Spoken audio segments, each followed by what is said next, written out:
This is my brief history of philosophy, part 3 of 4, where I'm going over my notes, and now we are dealing with the early modern and the modern periods.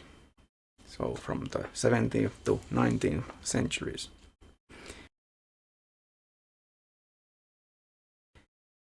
Like I said previously, we could define things a bit differently. I could consider the Renaissance and Reformation periods as belonging to the early modern, but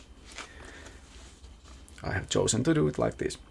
In the 17th century, there is the scientific revolution, where scientists like Copernicus and Tycho Brahe and Galileo Galilei, Johannes Kepler, and Newton and Harvey and Hooke and Boyle and all these other great scientists come up with new discoveries, and new tools are being used, like the microscope and the telescope, and also the discovery of the Americas, which means that a lot of things that people had no idea existed suddenly are found to actually exist, and imaginations are fired up, and a lot of scientific work is done. And this is very important for philosophy, because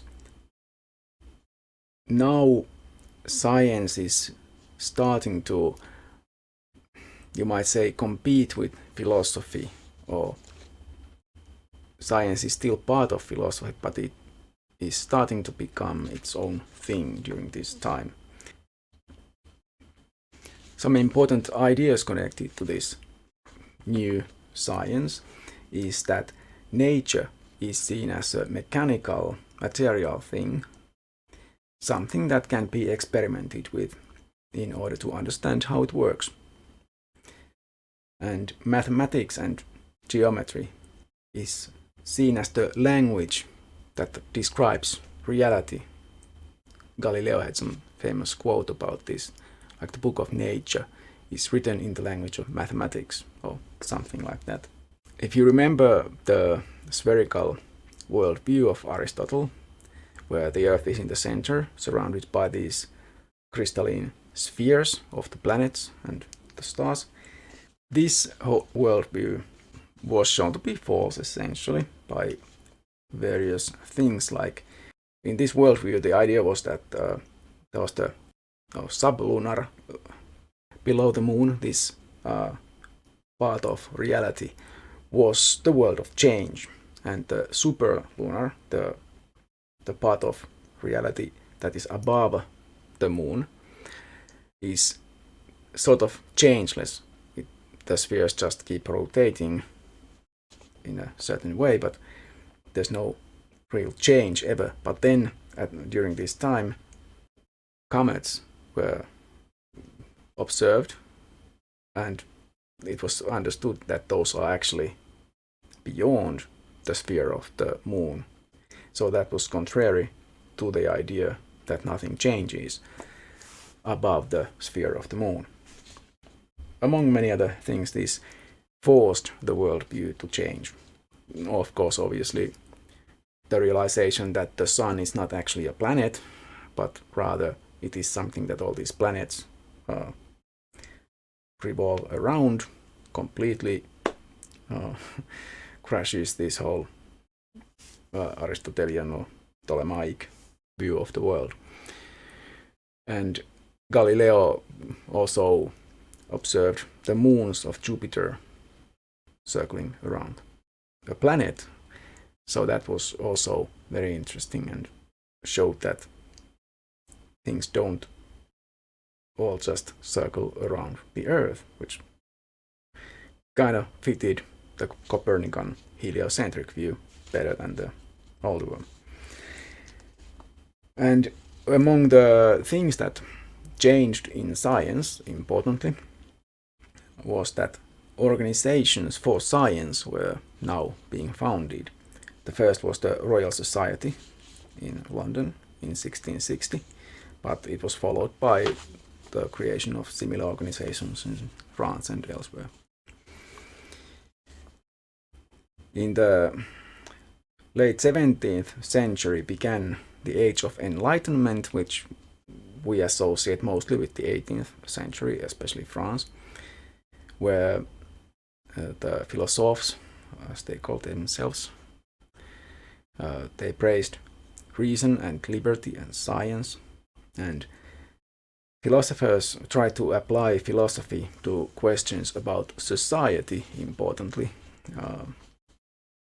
and this involves the freethinkers openly criticizing religion, because religion is obviously one of the important parts or aspects of society. And now freethinkers, a concept, a single concept, by the way, it's not just any free thinkers, it's freethinkers, a single word in English. They criticized religion, criticized all about it basically, not just that it's a power structure, but also all the claims of religion, even the existence of God, which was something that people could easily get sentenced to death for, especially earlier. But now it began to be possible to go even that far. The university system was still under the rule of the church, so philosophy flourished outside of universities in various coffee houses and private academies and literary salons, because the rich and the powerful, like in earlier times, liked to encircle themselves with the best and the brightest, and to show off basically, if one had in their court or in the circles some of the most luminous people of the time, it kind of made them look good. So that was one thing. But also, for example, rich women were able to learn about things because they could not go to universities, but they could get the best thinkers to come to them, and this way they themselves could actually become quite learned people and, for example, practice philosophy or science themselves.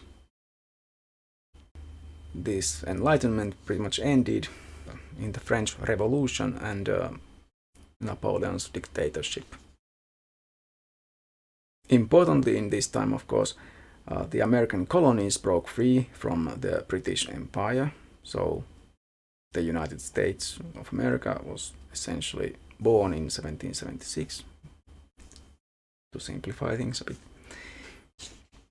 In philosophy, metaphysics and epistemology became central, because the worldview that people had been accepting for centuries was shaken and pretty much demolished. So people had to rethink, what can we actually know, and what do we know, and what is the world actually like, and also what is man, the species, what are we, which is known as philosophical anthropology.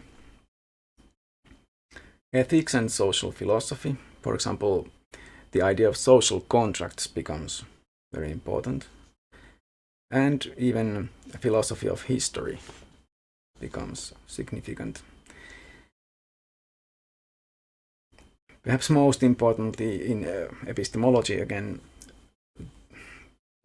philosophers wanted to defeat skepticism.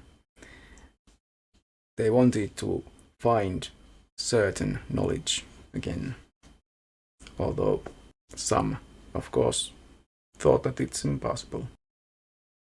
Metaphysical dualism, Cartesian dualism, is introduced and becomes very popular and has a really lasting presence in philosophy ever since. Although, of course, it has been questioned from the beginning, but still, it is far too natural a way to think for people even now. A prominent topic in philosophy, in epistemology especially, is the debate between rationalism and empiricism during this time. So the idea of how do we actually gain knowledge. One of the most important thinkers in this time is Francis Bacon, and he's something like a propagandist for science rather than an actual experimental scientist. He, for example, is known for his exclamation that knowledge is power. The idea that knowledge is truly useful, that you can actually use scientific knowledge to, for example, engineer things or to gain power over the natural world and to discover new things. He thought that the inductive method is the method of science, which of course has been pretty much discarded later, but it's very different from the medieval idea where it was thought that pretty much all knowledge already existed and the job of the learned people was just to preserve or conserve the old knowledge for the most part. But Bacon is very much against this sort of thinking and is for discovering new things, which is what we understand science to be, the discovery of new things, the discovery of how things actually work, what the world is actually like, that sort of thinking. So he was an influential proponent of this kind of thinking. Thomas Hobbes, famous for being an atheist, and also the idea that the state of nature is a war of all against all, and the reason why we need a social contract and a Leviathan to rule us all, so that there doesn't have to be a war of all against all. I already mentioned the Cartesian dualism, named after its inventor, Renatus Cartesius in Latin, or René Descartes in French. He was a mathematician and a natural scientist, not just a philosopher. He founded, for example, analytical geometry and the Cartesian coordinates. He used a Cartesian or a methodological skepticism in his philosophical thinking, which I think is a very important development in philosophy. During the Middle Ages, the learned people used Latin, like I said previously, but for example, Descartes started writing in French, the native language, and this is actually in itself important because it is part of the change that is starting to happen during this time, which will lead to the development of nation states. They don't exist yet at this point. Descartes' philosophy, his skeptical method, for example, is important also to the development of individualism in Europe in general. Descartes is so important that he is usually called the father of modern philosophy, a pretty high praise. There were also various different metaphysical ideas. So if Descartes was a dualist, then there were people like Baruch Spinoza, who was a pantheist or a metaphysical monist, and also Leibniz, a metaphysical pluralist. This shows that there were various different kinds of metaphysical views during this time, and epistemological views as well. Spinoza importantly denied the existence of any kind of free will because he thought that there is nothing contingent or random in nature. Everything is necessary. And he called nature God, but whether that means that there's any kind of a thinking entity like God actually or not, that's kind of unknown. But the point is that his pantheistic view is actually pretty much indistinguishable from atheism, because he sees that nature is all that is necessary. For Spinoza, nature or God, they are the same, is all necessary. Everything that happens has to happen. He thought that there is only one substance, but it has some unknown number of attributes, so that thinking and extension, for example, which Descartes had thought were different substances, are just attributes of the same substance for Spinoza. He thought that the mind and the body, therefore, they don't actually interact in any way. They are parallel processes in the nature.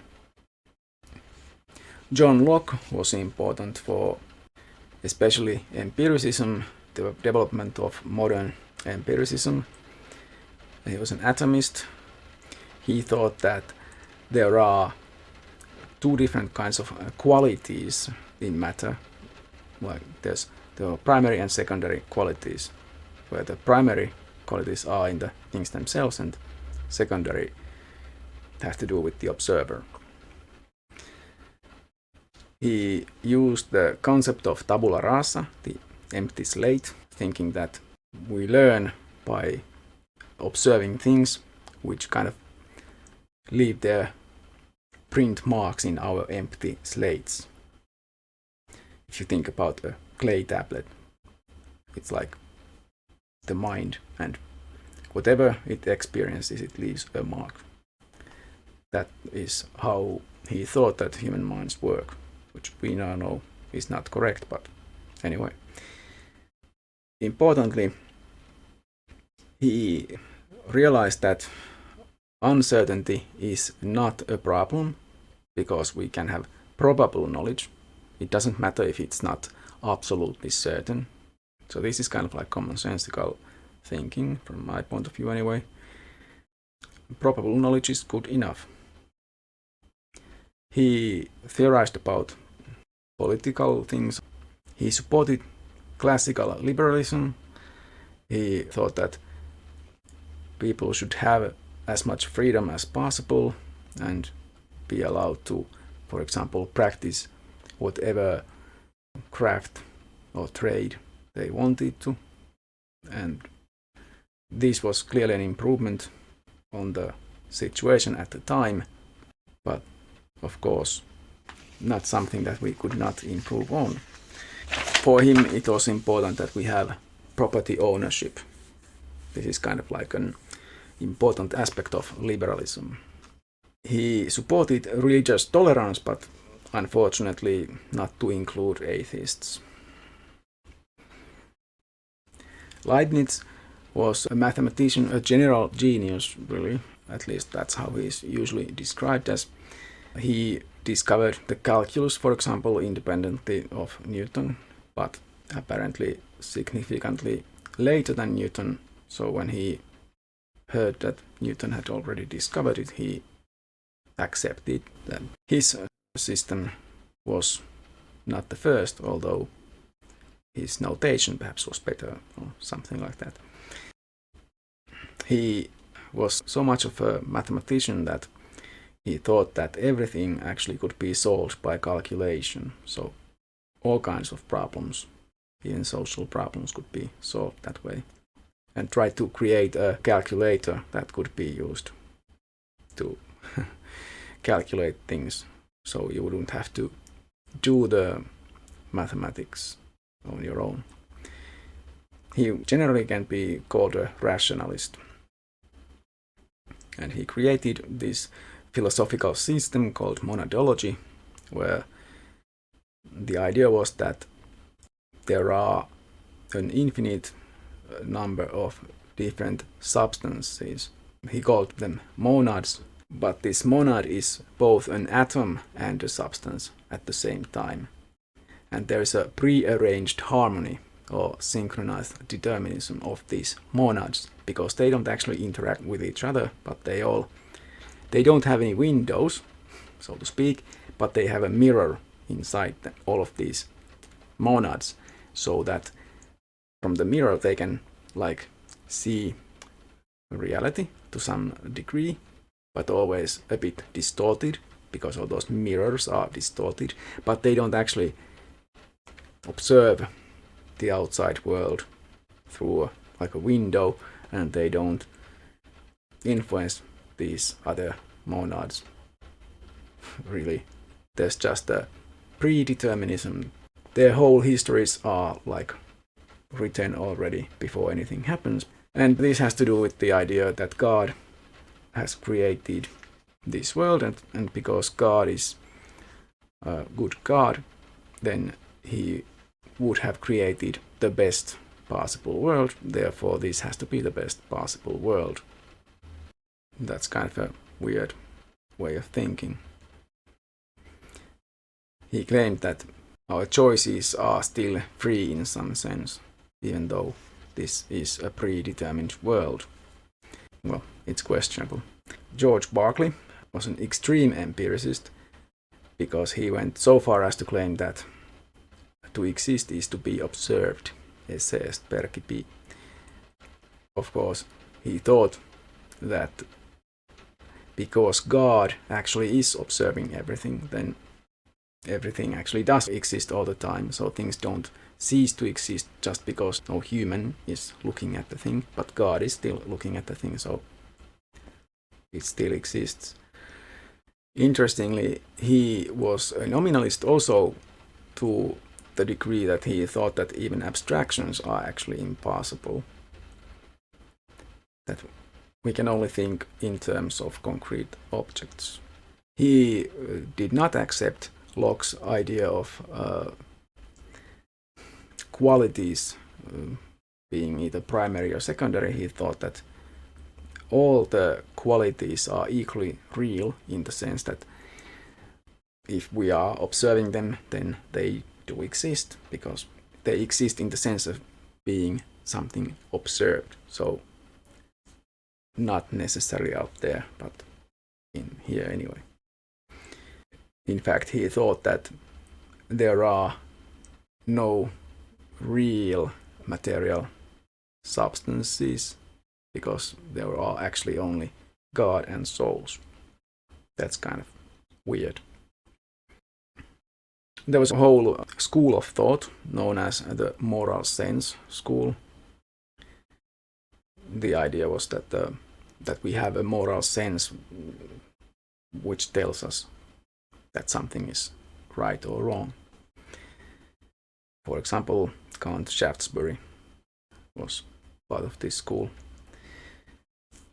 Among the Enlightenment thinkers, there were, for example, Montesquieu, as he is usually known as, who is probably most important in political theory because of his separation of powers. So the three branches of government. This idea comes from Montesquieu. Voltaire was one of the Enlightenment freethinkers, although interestingly not an atheist. Apparently one of his claims is that if God didn't exist, he would have to be invented. So for moral reasons, I presume. Julien Offray de la Métrie was a materialist, going so far as to think that the whole concept of soul is useless. David Hume was a historian, an atheist, and a radical empiricist, who is famous for especially his critique of causality. Because the idea of empiricism is that everything that we know from our experiences. But also for science, as these empiricists were usually scientists, or pro-science anyway. And a lot of this science is based on the idea of causality, especially material causality. And Hume pointed out that we do not observe causality.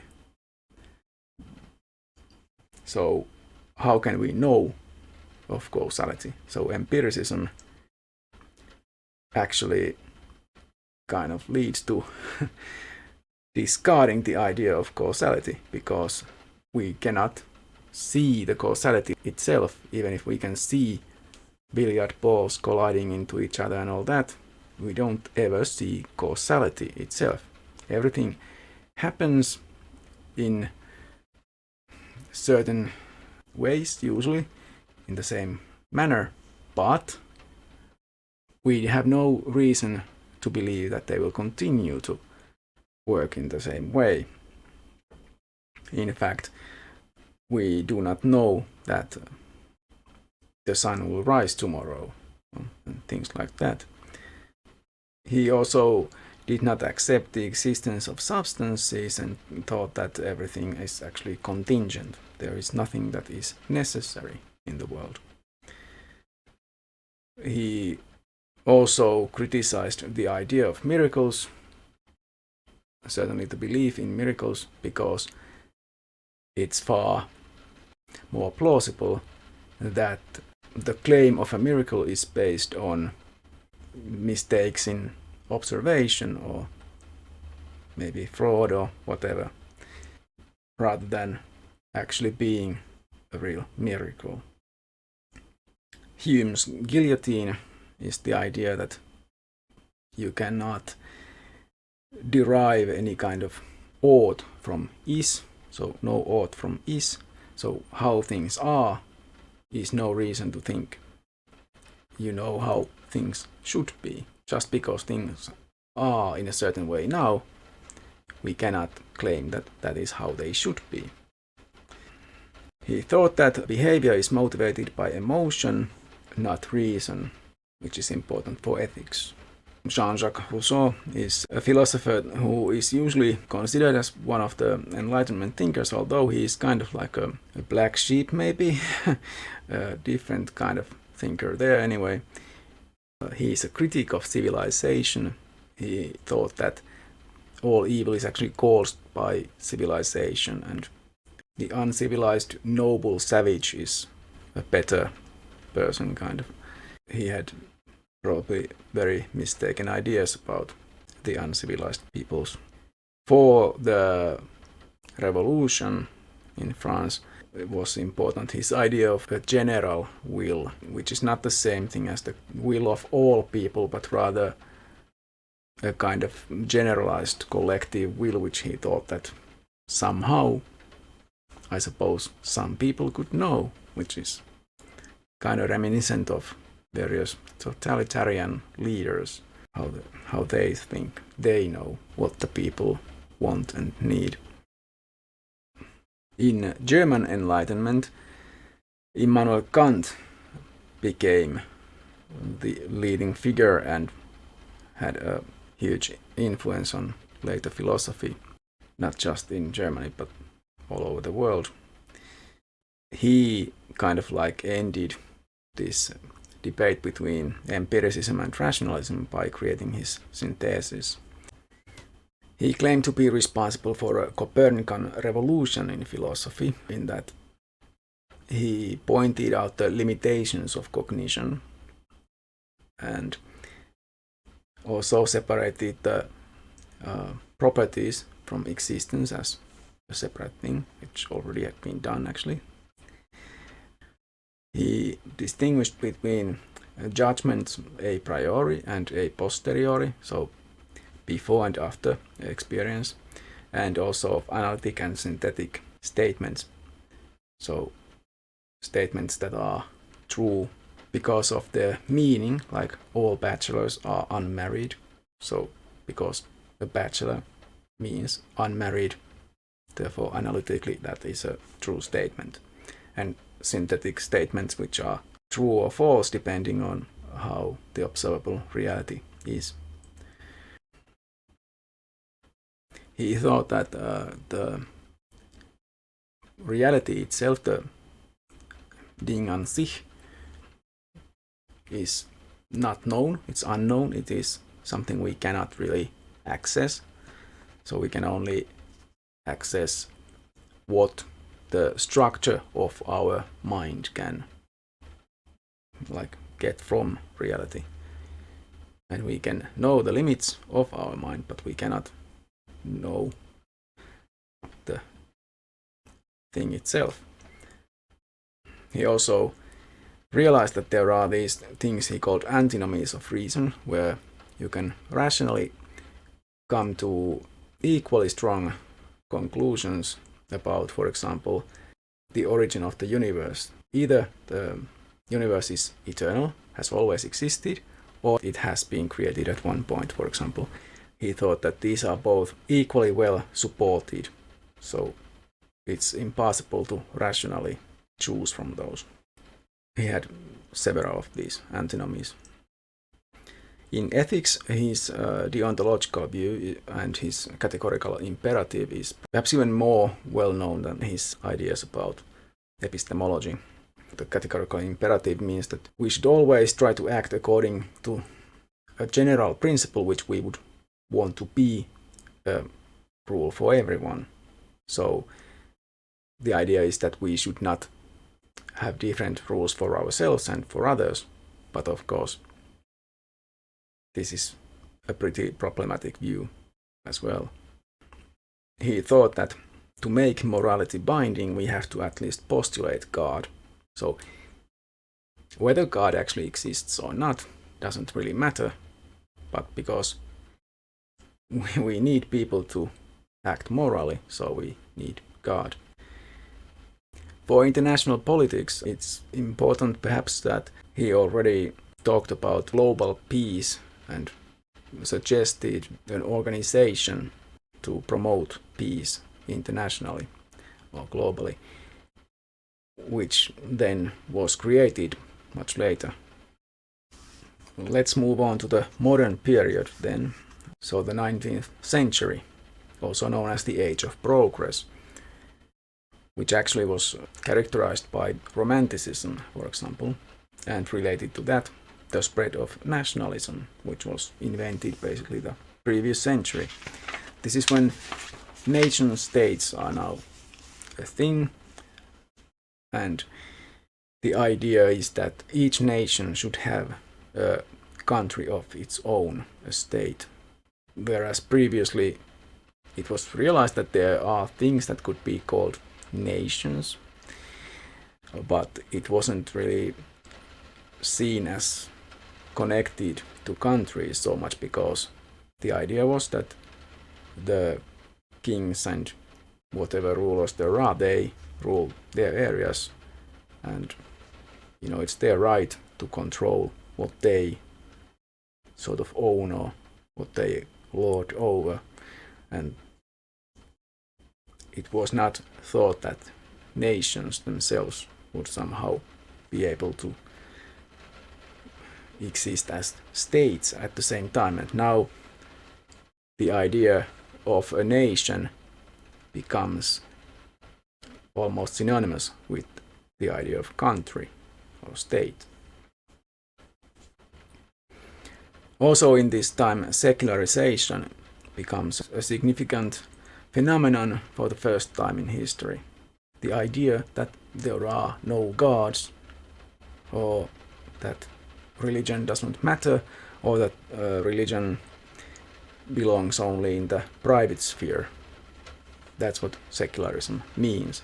So a secular state, for example, is a state that does not concern itself with religious issues. For the state, all people are the same regardless of their religion. But also purely atheism, not believing in any gods, becomes a real thing. People now actually can be even publicly, openly atheists. And intellectual elites pretty much become atheists. Although the church, or the churches, of which there are now many, still have a lot of power. But also the churches in many places become national churches. Colonialism in this time is at its height, and the British Empire rules about a fourth of the total population of the earth, which is a huge amount of people. it has colonies and territories and whatnot around the whole globe, so that the sun never sets in the British Empire. There's always some part of the British Empire where the sun is still shining. The British Empire had the largest and most powerful navy, which enabled it to control most of global trade during this time. Slavery ends, for the most part. Connected to that, there's of course a civil war in the US. Charles Darwin published his theory of evolution through natural selection. That itself is it's one of these things. Like Copernicus showed that the Earth is not the center of the universe, and now Darwin showed that species in general are not created somehow magically by God, but rather natural selection causes the speciation. The point is, humans are part of the animal kingdom. All of life really is related to each other. This is hugely important philosophically as well as scientifically. In political philosophy, liberalism and communism have a huge and lasting importance. I'm just picking some of the philosophers from this time. For example, Jeremy Bentham, for example, a famous utilitarianist who thought that, well, again, quite commonsensically, I suppose, good means pleasure and bad means pain, or this is how people generally understand these things. If we feel some kind of discomfort or suffering or pain, then we consider that to be a bad thing. And if we experience pleasure, happiness, something nice, that's considered a good thing. So he thought that ethics should be about achieving the greatest possible good and the least amount of bad for as many people as possible. So the justice system should be striving to do that, and it should not be about revenge, but rather a deterrence. He also supported the separation of church and state. While the Asian wisdom traditions are not usually that important in the history of philosophy, in that the connection to philosophical traditions is not that great, there are some philosophers like Arthur Schopenhauer who had read about this. Because of all this globalization and colonialism and whatnot, people started to learn about other religions and ways of thinking and so forth, and Arthur Schopenhauer was influenced by the Upanishads and Hinduism and Buddhism. And he thought that we only have access to our mental representations. We can never access the outside world, we only have access to our mental representations. But we can observe our bodies, for example, both by observing them sort of externally, but also experiencing them from the inside as our will, which is what he is famous for, the idea of will in this sense.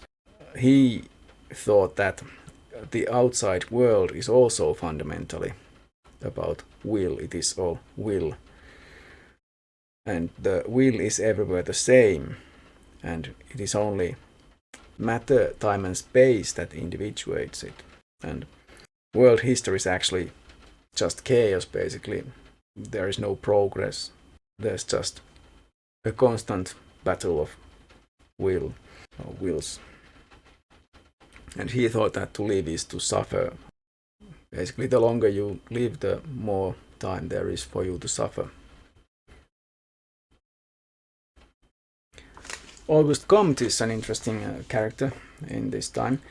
He was an atheist and a positivist. He thought that knowledge only comes from the positive sciences, as he called them. And their job is to list all facts and regularities or laws. And he thought that there are certain stages in world history, and the world has sort of progressed from religious through the metaphysical to the scientific or positive stage. And he was a sociologist. He's considered the first sociologist because he wanted to discover the laws of societies. And he also thought that there should be a sort of technocratic dictatorship which would control societies in a technocratic manner. John Stuart Mill is one of the utilitarians, and he did not accept just a simple pleasure-pain dichotomy thing. He thought that there are also different kinds of pleasures, so that all pleasures are not equal. He also was a liberalist and thought that tolerance is beneficial for society in general. Freedom of speech is necessary for the search of the truth, for example. He thought that the only limit to freedom is where another person's freedom begins. So basically you can't harm others, but otherwise you should be allowed to be free. And importantly, he included women also in this freedom, so that there should be equality of the genders. Karl Marx was an economist and atheist, and obviously the founder of Marxism. He thought that religion is an expression of the misery caused by the state and society, an opiate that alleviates the suffering. So this is not to say that religion is all bad, but rather it is something like a painkiller basically, but it is only needed because we suffer. It's treating the symptom rather than the cause. So the cause is the class struggle between the proletariat and the bourgeoisie. This society causes alienation, but the way out of it is socialism and eventually communism. And he had this philosophy of history, this idea that there is a dialectical progress in history.